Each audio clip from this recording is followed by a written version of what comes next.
इस घटना के बाद गुजरात के सीएम भूपेंद्र पटेल ने भी दुख जताया और उन्होंने भी ट्वीट किया। चलिए बढ़ते हैं खबरों में आगे। तो लोकसभा के छठे चरण में देश भर की 58 सीटों पर वोटिंग पूरी हो गई और शाम 6 बजे तक बिहार की 8 सीटों पर 55.45% वोटिंग हुई, जो कि पिछले 2019 के मुकाबले कम है। तो करीब 3% ये आंकड़े जो हैं वो कम है।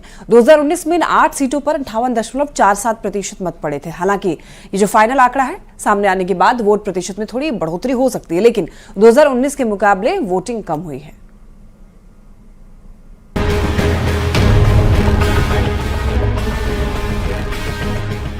सील होती ईवीएम की इन तस्वीरों के साथ छठे चरण की लड़ाई पूरी हो गई। देश भर की 58 सीटों पर जनता जनार्दन ने अपना वोट ईवीएम में कैद कर दिया। छठे चरण में बिहार की 8 सीट पर शाम 6 बजे तक 55.45% वोटिंग हुई। 2019 में 8 सीटों पर 58.47% मत पड़े थे, जो इस चुनाव यानी 2024 के मुकाबले 3% ज्यादा है। बिहार की 8 सीटों में सबसे ज्यादा वोटिंग पश्चिम चंपारण में हुई। पश्चिम चंपारण में शाम 6 बजे तक 59.75% वोटिंग हुई। पश्चिम चंपारण में बीजेपी के संजय जायसवाल का मुकाबला कांग्रेस के मदन मोहन तिवारी से है। वैशाली में भी अच्छी वोटिंग हुई। यहां शाम 6 बजे तक 58.50% वोटिंग हुई।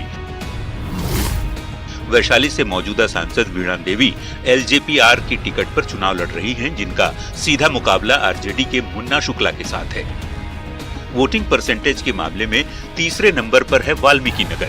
वाल्मीकि नगर लोकसभा सीट पर 58.25% वोटिंग हुई। यहां जेडीयू के सुनील कुशवाहा और आरजेडी के दीपक यादव के बीच सीधी लड़ाई देखने को मिली है।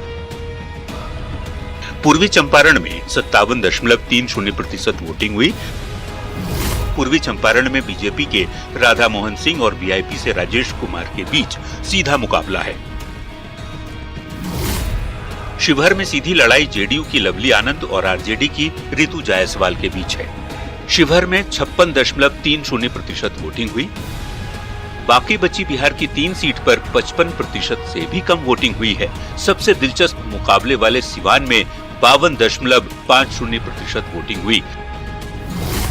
सिवान में जेडीयू से विजय लक्ष्मी कुशवाहा और आरजेडी के अवध बिहारी चौधरी किस्मत आजमा रहे हैं, जिनकी राह को शहाबुद्दीन की पत्नी हिना शहाब ने निर्दलीय चुनाव लड़कर मुश्किल बना दिया है।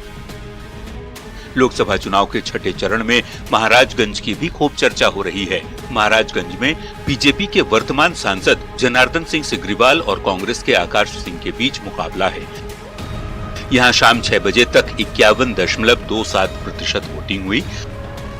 छठे चरण की 8वीं सीट है गोपालगंज। अनुसूचित जाति के लिए सुरक्षित गोपालगंज में 50.70% वोटिंग हुई है। गोपालगंज में जेडीयू के आलोक कुमार सुमन और वीआईपी के चंचल पासवान के बीच लड़ाई है। यानी 2019 के मुकाबले 2024 के चुनाव में कम वोट पड़े हैं। छठे चरण में बिहार की 8 सीटों पर 86 उम्मीदवार थे, जिनकी किस्मत का फैसला वोटर ने इलेक्ट्रॉनिक वोटिंग मशीन में कैद कर दिया। किसे जनता का आशीर्वाद मिला है और किसे लोगों ने नकार दिया है, ये 4 जून को पता चलेगा, जब वोटों की गिनती पूरी होगी।